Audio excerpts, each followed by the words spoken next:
Hello friends, जय जिनेंद्र। मैं CA Praveen Kochhar आज आपको जोमेटो का जो आईपीओ आ रहा है उसके बारे में बताने जा रहा हूँ।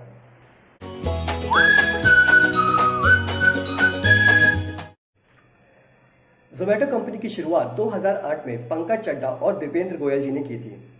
शुरू में ये दोनों बैंक एंड कंपनी में काम करते थे। उस टाइम पे उन्होंने अपने कलीग्स और लोगों को देखा कि जो लंच टाइम पे होटल्स और रेस्टोरेंट्स के बाहर लाइन में खड़े हुए जिससे उनका बहुत टाइम वेस्ट होता था। तो उनके दिमाग में एक आइडिया आया और उन्होंने एक फूडी वे करके एक ऐप बनाया जिसमें जितने भी होटल और रेस्टोरेंट्स के मेन्यू कार्ड थे वो उसमें डले थे। तो पीपल्स क्या करते थे कि ऐप के थ्रू ही मेन्यू कार्ड देख लेते थे और जहां उनको जो चीज़ पसंद आती थी वो पहले से ही बुक कर लेते थे। इससे उनका टाइम बहुत कम वेस्ट होता था। फिर धीरे धीरे क्या हुआ कि इस ऐप में बहुत ज़्यादा ट्रैफिक होने लगा, तो उनके दिमाग में आइडिया आया क्यों ना कि अब इसको बढ़ाया जाए। तो फिर 2010 में उन्होंने फूडी बे का नाम चेंज करके जोमेटो किया, क्योंकि वो नाम थोड़ा सा कॉम्प्लेक्स हो रहा था। जोमेटो की ग्रोथ में बहुत लोगों का इन्वॉल्वमेंट है, जैसे कि उनके फाउंडर्स, उनके एम्प्लॉयज़, पर एक जन का भी बहुत बड़ा रोल है, इन्फोएज, जो कि naukri.com की पेरेंट कंपनी है। उन्होंने 2010 में जोमेटो को फर्स्ट फंडिंग की थी अराउंड $1 मिलियन, जिसकी वैल्यू आज की डेट में बहुत ज़्यादा है। तो अब बात यहाँ पर यह आती है कि जोमेटो बिजनेस क्या करता है। तो there are two types of business. एक होता है B2B, बिजनेस टू बिजनेस, एक होता है B2C, बिजनेस टू कस्टमर। जो ऑनलाइन फूड डिलीवरी का काम है वो बिजनेस टू कस्टमर के अंदर में आता है, जो हम सब बहुत अच्छे से जानते हैं। जो B2B होता है, बिजनेस टू बिजनेस, ये एक बहुत ही मेजर सोर्स ऑफ इनकम है जोमेटो की। इसमें सबसे पहले अगर मैं एग्जांपल दे दूँ तो वो है एडवर्टाइजमेंट। होटल्स, रेस्टोरेंट्स एक बहुत अच्छी एडवर्टीजमेंट फीस देते हैं जोमेटो को, ताकि उनके जो होटल्स और रेस्टोरेंट्स का नाम टॉप 2 और 3 में आए, ताकि ज़्यादा से ज़्यादा लोग पहले उनके होटल को देखें और ज़्यादा से ज़्यादा ऑर्डर बुक कर सकें। सेकेंड सोर्स ऑफ इनकम जो उनकी B2B से है वो एक है बिजनेस कंसल्टेंसी सर्विस। ये क्या होता है? जब भी कोई नया होटल या रेस्टोरेंट आता है तो वो सबसे पहले ये देखना चाहता है कि इस एरिया में, इस पर्टिकुलर एरिया में किस टाइप के फूडी लोग हैं, लोगों को किस टाइप की डिमांड है। तो जोमेटो रोज ऑर्डर्स लेके जाते हैं, बहुत से होटल से ले जाते हैं, किस रेट में जाता है तो वो उनके पास जाते हैं, उनसे कंसल्ट करते हैं कि इस एरिया में क्या चीज़ ज़्यादा चलेगी, और जोमेटो उनको बताता है कि यहाँ पे ये ज़्यादा चलेगी, इस रेट पे चलेगी, यहाँ पे ये ज़्यादा चलेगा, इस रेट पे चलेगा, और उसकी वो फीस चार्ज करते हैं, जो कि बिजनेस कंसल्टेंसी सर्विस के अंडर आता है। एट प्रेजेंट आज की डेट में जोमेटो लगभग 24 कंट्री में प्रेजेंस है जोमेटो का, और लगभग 10,000 प्लस सिटीज में प्रेजेंस है। अब मैं आपको कंपनी के आईपीओ डिटेल्स के बारे में बताता हूं। Company will launch its 3-day initial public offer from 14 July to 16 July. Company इसमें 9,375 करोड़ रुपए का फंड रेज कर रही है, जिसमें से 9,000 करोड़ रुपए फ्रेश इश्यू है एंड 375 करोड़ रुपए ऑफर फॉर सेल है। कंपनी का प्राइस बैंड 72 रुपए से 76 रुपए पर शेयर है। फेस वैल्यू पर शेयर 1 रुपए है एंड बिड क्वांटिटी का लॉट जो है वो है 195 शेयर्स का। क्वालिफाइड इंस्टीट्यूशनल बायर का 75% का रिजर्वेशन है, नॉन इंस्टीट्यूशनल इन्वेस्टर्स का 15% एंड रिटेल इन्वेस्टर्स का 10% का रिजर्वेशन है। और जो भी कंपनी को प्रोसीड्स आएगी वो उसे अपने organic and inorganic growth initiatives and general company के पर्पस पे उसको लगाएगी। And the shares will list on national stock exchange and Bombay stock exchange before the end of this month. अब हम यहाँ पे कंपनी के फाइनेंशियल पोजीशन के बारे में बात करते हैं। अभी हमने देखा कि कंपनी करीब 24 कंट्रियों में वर्क कर रही है और करीब लगभग 10,000 प्लस सिटीज़ में काम कर रही है। तो इसको देख के तो ऐसा लगता है कि कंपनी बहुत प्रॉफिट में होगी, पर कंपनी पिछले कई सालों से लॉस में चल रही है। अब ये लॉस क्यों? क्योंकि कंपनी के ओवरहेड कॉस्ट बहुत होती है जो कंपनी नहीं रोक पाती है। तो चलिए हम कंपनी की कितनी इनकम और कितने लॉसेज हो रहे हैं वो इस स्लाइड में देखते हैं। जैसा कि आप इस स्लाइड में देख रहे हैं कि फाइनेंशियल 17-18 में कंपनी की इनकम 487 करोड़ हुई, जिसके अगेंस्ट कंपनी को लॉस 106 करोड़ का लगभग हुआ।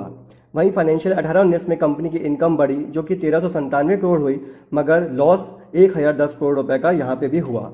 फाइनेंशियल 19-20 में इनकम 1397 करोड़ से बढ़ के 2742 करोड़ हुई, मगर यहाँ पे लॉस भी 1010 करोड़ से बढ़ के 2386 करोड़ रुपए के लगभग हो गया। फाइनेंशियल ईयर 20-21 में हम यहाँ पे सिर्फ 9 मंथ्स का डेटा दे रहे हैं, जिसमें कंपनी को इनकम 1367 करोड़ की हुई और लॉस 682 करोड़ का हुआ। कोविड के टाइम पे कंपनी ने अपने डिस्काउंट्स कुछ कम कर दिए थे, इसलिए उसका लॉस तो कुछ कम हो गया, मगर फिर भी वो अपने आप को प्रॉफिट में कन्वर्ट नहीं कर पाई। तो अभी आपने देखा कि कंपनी के पिछले 4 सालों में कितनी इनकम थी और उसके अगेंस्ट में उसके क्या क्या लॉसेस थे।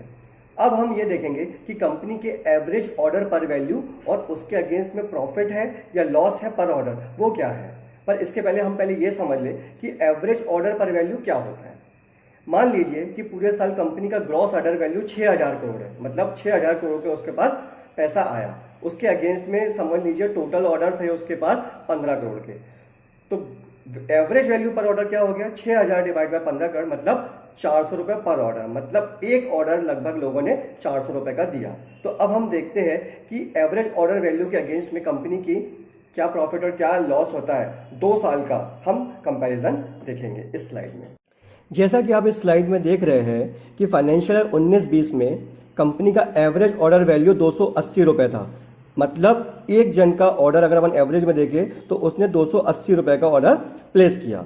तो उसके अगेंस्ट में कंपनी को जो कमीशन मिलता है होटल या रेस्टोरेंट से, वो कमीशन और अदर चार्जेस मिला के उसको 44 रुपये मिला, ठीक है। और जो उसने कस्टमर के डिलीवरी चार्जेस की उसमें उसको 15 रुपये मिला। तो टोटल उसका 59 रुपीज़ की इनकम हुई। अब इसके अगेंस्ट में उसने क्या क्या खर्चे किए, एक उसका डिलीवरी कॉस्ट का खर्चा हो रहा है 52 रुपये का, उसके डिस्काउंट का खर्चा हो रहा है 22 रुपये का, और अदर वेरिएबल कॉस्ट करीब 16 रुपये का हो रहा है। तो इस हिसाब से उसकी कॉस्ट हो गई 90 रुपये, ठीक है। उसकी इनकम हो रही थी 59 रुपये की, उसकी कॉस्ट हो गई 90 रुपये की। तो अगर अपन 19-20 की बात करें तो उसको 31 रुपये पर ऑर्डर का लॉस हो रहा है, मतलब हर ऑर्डर में उसको 31 रुपये का लॉस हो रहा है कंपनी को।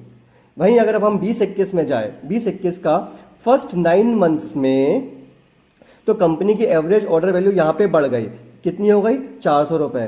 क्यों हो गई, क्योंकि लोगों ने होटल में डायरेक्ट जाना छोड़ दिया और घर पे ही ज़्यादा क्वांटिटी में ऑर्डर बुलवाने लगे, जिससे ऑर्डर की वैल्यू 400 रुपये आ गई।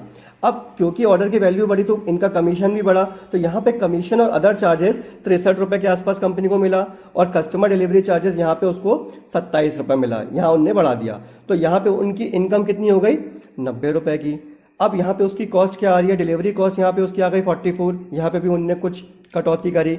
डिस्काउंट जो पहले वो 22 देते थे वो यहाँ पे उनने 7 कर दिया, डिस्काउंट्स भी कम देने लगे, और अदर वेरिएबल कॉस्ट यहाँ पे 15 हो गई। तो उनकी टोटल कॉस्ट यहाँ पे हो रही है 66 रुपीज़। तो इनकम 90 रुपये हो गई और कॉस्ट 66 हो गई। तो यहाँ पे उनको प्रॉफिट पर ऑर्डर कितना हो गया, 24 रुपये का। तो अभी हम ये बात करेंगे कि हमने जो पिछले स्लाइड में देखा था कि उसमें भी अपने को तो लॉस दिख रहा था 682 करोड़ का, और यहाँ तो हम बोल रहे कि प्रॉफिट पर ऑर्डर 24 रुपये हो रहा है। तो ये कैसे, तो ये इसलिए क्योंकि इस कॉस्ट के अलावा भी कंपनी की बहुत सारी ओवरहेड कॉस्ट होती है, मार्केटिंग, एडवर्टाइजमेंट, सेलिंग एटसेट्रा, जिसकी वजह से कंपनी को लॉस हो जाता है।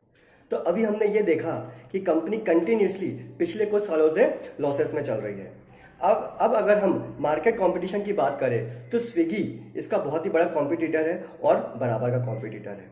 सुनने में ये आ रहा है कि अब अमेजॉन भी इस मार्केट में एंट्री कर रहा है, जो कि एक बहुत ही बड़ा बिग प्लेयर है, और हो सकता है वो अपना मार्केट में पैर जमाने के लिए शुरू में बहुत लंबे डिस्काउंट्स दे, जिससे हो सकता है इन कंपनी को भी डिस्काउंट्स बढ़ाना पड़े और लॉसेस और बढ़ जाए। तो इन चीज़ों का हमको बहुत ज़्यादा ध्यान रखना पड़ेगा। तो अब यहाँ पे ये बात आती है कि हमको आईपीओ में अप्लाई करना है या नहीं। अगर मैं ग्रे मार्केट की बात करूं तो ग्रे मार्केट के हिसाब से लिस्टिंग गेन 10 से 15% का होना चाहिए। पर अगर हम लॉन्ग टर्म की बात करें तो हमें यह देखना होगा कि कंपनी कब प्रॉफिट में कन्वर्ट होगी या फिर लॉसेस ही कंटिन्यू चलते रहेंगे। तो हमको आईपीओ में अप्लाई करने से पहले इस बात पर ध्यान रखना होगा। मैं आशा करता हूं फ्रेंड्स कि आपको ये वीडियो पसंद आई होगी, तो प्लीज़ लाइक करें, सब्सक्राइब करें, और हाँ, कमेंट ज़रूर करें कि ये आईपीओ अंडर सब्सक्राइब्ड होगा, ओवर सब्सक्राइब्ड होगा, और आप लोग अप्लाई कर रहे हैं या नहीं। तो प्लीज़ फ्रेंड्स कमेंट ज़रूर करें। तब तक के लिए गुड बाय, थैंक यू।